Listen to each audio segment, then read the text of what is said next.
Hi everybody, Red Hill Eagle here. Welcome back to the channel and welcome to a brand new series. It's TEW 2020. We are playing as the WWE in 2016. Well, that's where we're starting anyway. It's Monday, week 1 of July 2016. Now, I've always wanted to do a WWE save, but the whole brand extension thing never appealed to me. Far too much going on. So I was kind of thinking, when should I do it? I mean, I'd love to do a modern day, really would, but I don't think I would do the brand extension justice. I would get rid of it straight away rather than kind of let it happen as part of a storyline because it's just too much. I mean, some people book that and some people do that and they love it and they enjoy it and that's fine. That's up to them. It's just not. It's just not for me. So I've kind of gone for the most recent period of time that doesn't have a brand split, and that's July 2016. Now, it just so happens that the current iteration of the brand extension happened this month. So we're going to go, we're not doing that, and we're going to stick with, one roster, one brand. Yeah, so a couple of little things. I'm going to keep the women's division. I'm not going to do a lot with it. I'm going to do something with it, which is, let's be fair, anyone who's watched my other series, that's an upgrade. Even just having a women's division at all. Um, so we're going to go with that. I'm SmackDown. Let's have a look at some stuff. SmackDown is going to be a B show. I've already changed a couple of things. That's not what I meant to go into. Events and TV. I've changed SmackDown to a B show. I've had to go into the database to do that. The Access database to do that, to change SmackDown to B show. But also in doing that, I've had to change a couple of things with the broadcaster to bring the minimum allowable show rating down. Now, some people might see that as cheating. I mean, not really, because B shows don't get you any pop anyway. But I have had to bring it down, so just so we don't get it cancelled. And when the TV deals are up for grabs, or contracts are ending, I will give them more realistic TV broadcasters. So yeah, I've changed it to 33 across the board, I think. So any episode of SmackDown has to have a minimum quality of 33. Now this one worries me. It seems to have done that with Raw as well, because it's the same broadcaster. I didn't think of that, although that one didn't. So interesting. Okay, well, whatever. So, but that's basically what I've done. I've changed a couple of other events around as well. There's a couple I didn't like, and there's a couple I just wanted to move around, and I wanted to bring back. Hell in a Cell is December's instead of, I think it was, Extreme Rules. I've brought Unforgiven back. I've brought the Great American Bash back. I'm bringing a Battlefield, putting that forward to May. So we're going to start off with the Royal Rumble. Oh, the Raw Sunday Week 4, by the way. Bringing back, well, not bringing back, but we're having the Royal Rumble. And then we're going to have Fastlane. Let me click into that Royal Rumble, Fastlane. Then we've got WrestleMania. And then we're going to have Payback. And then we're going to have Battleground, as I said, in May. And then we're bringing the Great American Bash back. Great American Bash back in June. July, we're going to have Unforgiven. So sort of bringing that one back. SummerSlam in August. Money in the Bank in September. Now, Money in the Bank is never something I've really taken to. It's not something I can say I'm a fan of. But it's actually quite a good idea when you think about it from a storytelling perspective. Someone holds this case that they can cash in at any time for a title shot. I might do something with that. Well, I will do something with that, but I'm not going to do the usual, the champion's out cold, in comes the heel with his briefcase. I want to do things a little bit differently. I want to just do things. I don't know how yet. Um, we'll see where I go with that. October, I wanted Halloween Havoc. I know they brought it back as an NXT event, but I've just thought it was always my favourite name for a WCW event. I've not clicked on it yet because I've designed my own logo. Well, I've modified an existing logo. There we go. I haven't done much with it. Obviously, I've put the WWE logo with it, and I've given it like a spooky kind of purple glow. November, we've got Survivor Series. and then Hell in a Cell in December. So yeah, that's that basically. 2 B shows, 3 B shows actually. We've got Superstars as well. So I will only be booking Raw for this series. Yeah, that's it really. I don't want to do too much in this episode, but I did just want to have a quick look at the roster, see what I've got to play with. So let's have a look. I think initially I just want to have a look really at, let's have a look at the female workers. Now I don't think any in-ring role yet. I don't think we've got many. And I think the highest we're going to have, I mean, there's unimportant, recognisable. I don't think we're going to have anyone higher than well known.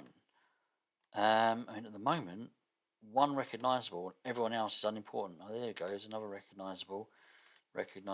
Okay, recognisable. So no one well known actually. So a bit of work to do. I'm not going to, as I say, concentrate too much on the women's division. I might have one match a show. That may well be a pre-show match. The belt will be defended on pay-per-views. I'm not going to concentrate too much on storylines with women. Maybe here or there, pepper in sort of women's storylines. Just because I've never booked women's wrestling, but then I've never booked kind of cruiserweight divisions. Just too much going on for me. Sort of singles and tag teams has always been enough. So I'll be doing something. Just don't expect too much. I won't go through the entire roster. There are a few changes I'm going to want to make to things like road agents, personalities, managers, that sort of thing. I won't go through the whole lot. Let's just have a quick look at our male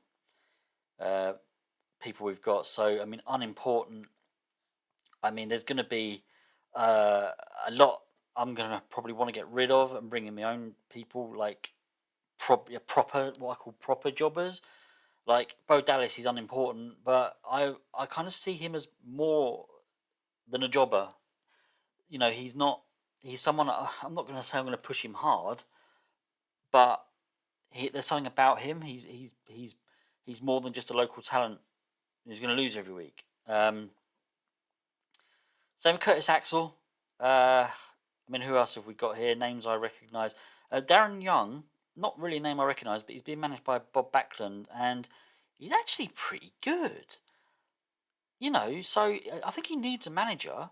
Maybe Bob Backlund isn't the right person, but maybe we could do something with him. He's only 32 as well. Epico and Primo, I think they're a tag team together, aren't they? We're going to have a few tag teams, I would have thought. There's already quite a healthy number of tag teams in this mod.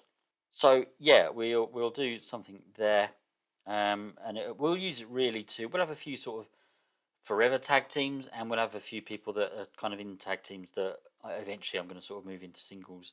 We'll push a few guys. We'll use the tag team division to get some people over. Few people then. Bray Wyatt, I want to push to the moon. Still only 29. Got some really, really good stats. He's not unpopular. I want him in that major star segment, in that major star category as soon as I can. Goldust, someone who can probably start putting people over now at that age. I think he's in a tag team. I can't remember off the top of my head who with, but yeah. So we'll sort of use them to put other people over. The Usos, yeah, two guys, a tag team that I definitely want to get over. Still quite young, in 2016.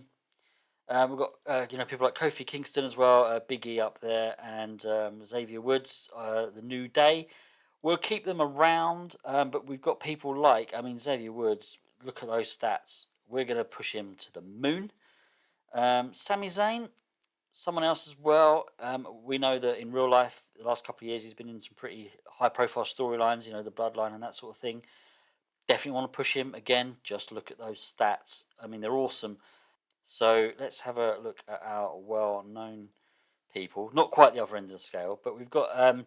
People like AJ Styles, he still potentially could really make us, some money, and he can, be a major star. But at the age of 39, maybe just a couple of years, and we'll be thinking about, using him as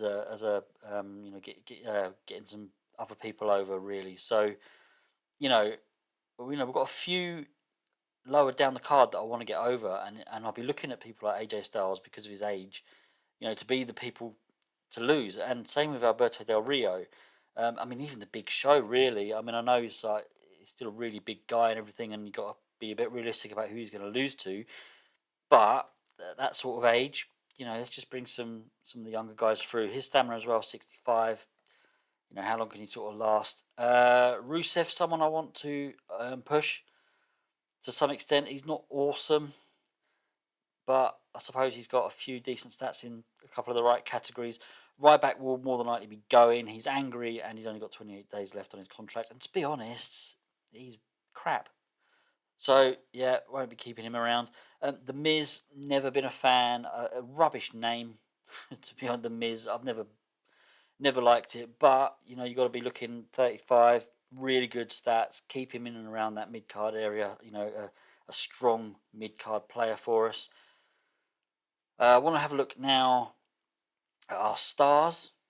So I did have a quick look at the roster earlier, and we've got people like, there's some really big people. The Undertaker, 51, and yes, it's the Undertaker. You kind of, my heart is telling me, don't use him to job to people. Don't use him to put others over. But he's 51, and his stamina is 34. How well can he perform now? Forget that name, forget that picture. Just pretend it's a guy called Davy Locke, and he's a nobody. But those stats, yeah, they're pretty awesome. But then when you look at that stat and you look at that age, you're not gonna use him as an icon anymore. You're just not. So yes, it's the Undertaker, and my heart is telling me to let him go out with a bang. But we're playing a game here as well, and he's pretty popular that we can transfer some of that pop over. Triple H would probably just really use him as a personality. Brock Lesnar's pretty much part time, and yeah, 38, getting on again. Maybe a couple of more years at the top, but start transferring some of that pop onto some of our younger guys. Chris Jericho's another one who's 45, so yeah, most of our stars we're going to be looking at. They're going to be putting other people over now, really. And this is WWE's problem now in real life. They've got too many of their big stars are just old, and they're part time, and they're just not wrestling anymore. They're not. I prefer to have just bring a few younger people through. I don't mean too young. I'm not talking 25, 26 years old, but some of the ones that are late 20s, early 30s, start bringing them through. And, by the time they're sort of 33, 34, 35, they're major stars. They're at that really good age, at the peak of their career. Our major stars now, John Cena, 39, that's not too bad. Again, a couple of years left at the top, and then he can start to put people over. But Roman Reigns is only 31. I think he's already like a 4-time champion at the age of 31, which, again, in my saves, I don't like that sort of thing. So I've got to say it's unlikely he's going to have a title run for a very, very long time. But saying that, how long can we keep him at the top without realistically giving him the belt? So going to have to sort of look at it. Seth Rollins as well, only 30, and Seth Rollins, yeah, he's a former world heavyweight champion as well, twice.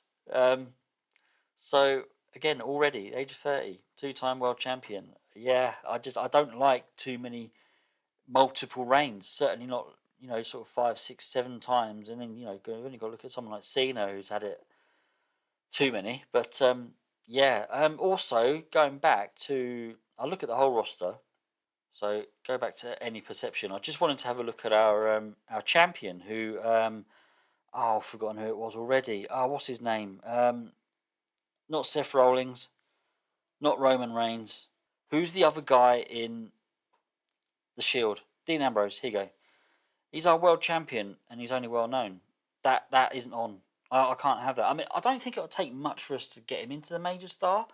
So yeah, that's kind of all I wanted to look at the moment, and just sort of show you guys what my intentions are for this save. Product, sports entertainment, of course it is. Women's wrestling, I'm going to put that down to small division. Keep everything else as it is for the moment. Face and heel divide, I'm going to put that down to loosely enforced, because I don't want such a big penalty if we have face versus face. A quick look at our champions then. I know we've kind of gone through a couple of them already in looking at the roster, but we've got The Miz, as the Intercontinental Champion. He's held it so far for 84 days. I don't like chopping and changing my champions too often, so he'll probably keep it for a little while longer, at least a few months. Royal Rumble, we've got in there the last winner was Triple H. The United States title is sitting with Rusev.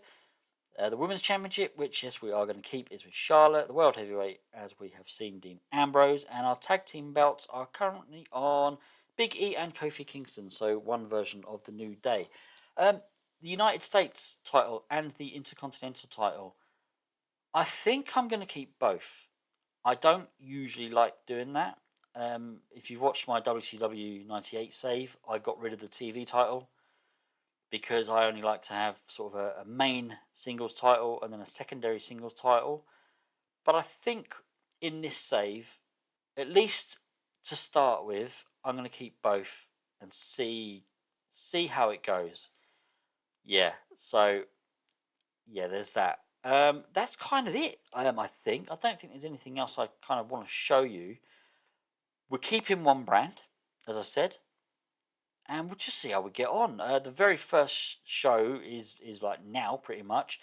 I am gonna have a little bit of a tinker with the roster. There's probably a few people I will get rid of, and I will also be looking at bringing some people in. In fact, and as I say, I did sort of look at this a little bit earlier. There's people that should be on the main roster. I mean, okay, Bobby Roode, yes, maybe, but he's also probably helping a lot of the youngsters in development by being there. Same with Finn Balor. I mean, 34, he should be on the main roster. But again, he's probably really helping some of the youngsters improve their skills. Samoa Joe, again, same thing really, and he's not particularly well over, so probably only being unimportant. So yeah, might just keep him in development, and Shinsuke Nakamura as well. But 36, I mean, again, great stats, but really, what am I gonna? Am I gonna push him into the main event at 36? Probably not. So maybe keep him down here. And there's a few really good youngsters, or sort of average-ish youngsters that I would really like to get over and really like to improve their skills. So yeah, I mean this guy here, his skills are shocking. So yeah, have him wrestle some of these better guys and hopefully get their skills over. I'll be sticking some of them in the performance center as well. We've got that, of course, to utilize. So yeah, I hope you liked it. Again, not much, but just telling you what I'm going to be up to. And the WCW save is going nowhere. I'm enjoying that. This is just kind of something a little bit extra. I just wanted to do something different. I've been desperate to do a modern day WWE for ages. I know it's not quite modern day now. It's 8 years old now, but it's modern compared to I've never really done anything post 2001 WWE wise. So yeah, give a like and subscribe if you want to see more. And I'll see you all again soon. Take care. Goodbye.